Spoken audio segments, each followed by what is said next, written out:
So, hello guys. So, for today's video tayo ay magkakat ng stick guys. So, ayan, bumili yung asawa kong stick na ganito. It is prime rib.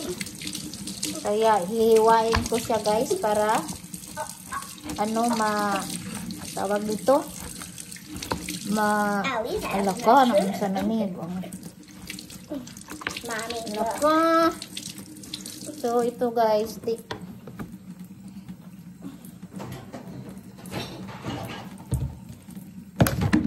So, ilagay ko siya sa, freezer kasi hindi man to namin makain ng may bones. Makain ng isang one time lang siya, guys. So, kaya, ko siya. Freezer.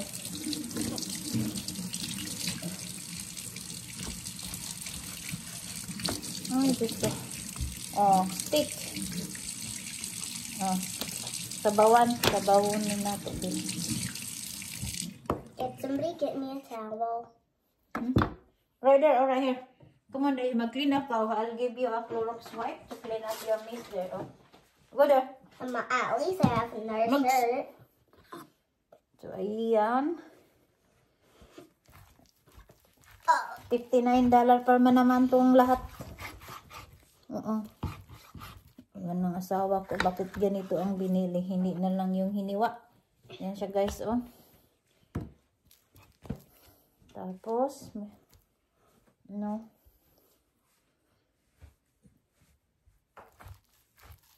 So he's gonna clean up that. I guess it's time to get cleaning.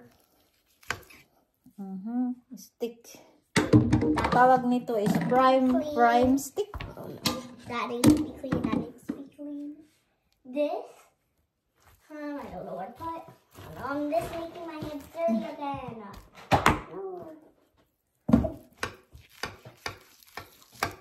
Ayan guys,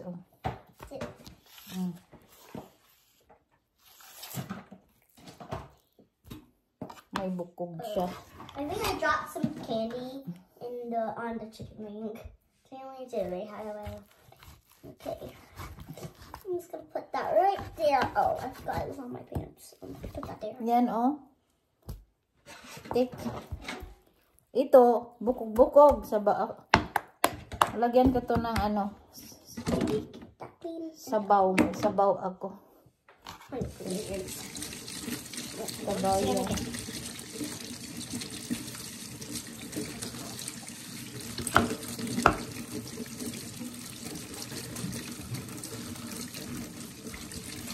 At least Alex, you didn't get yan, sticks.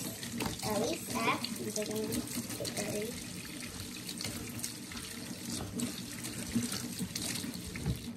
Yan siya, stick. No, can you give me another towel? Can you give me another towel?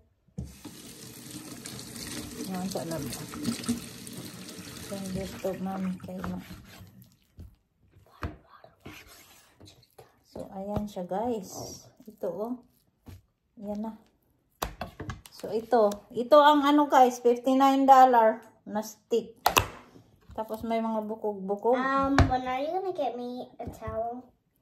So, ayan lang guys. Thanks for watching. Bye-bye.